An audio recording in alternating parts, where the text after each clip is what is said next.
I've been here since October 1974, working first for the Welsh Plant Breeding Station, and then in its various guises, IGA and now IBA's part of the university. Incidentally, WPBS was part of the university when I started, so I've gone in a complete circle. I breed grass. That's been my job for the last 42 years, breeding different species of grass and several varieties. I'm now senior grass breeder, so I actually manage the grass breeding team at Plasgo.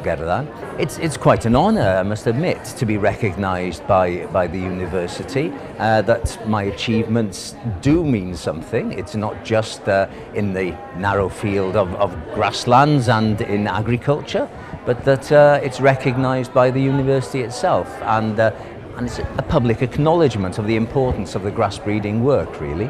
Our work is quite novel in that we're breeding high sugar grasses, that they are much more efficient in animal production. They're quite novel grasses, but that's our philosophy, that we breed varieties that yield well, perform well for all the general agricultural traits, but we add that extra something so the farmer has a win-win situation.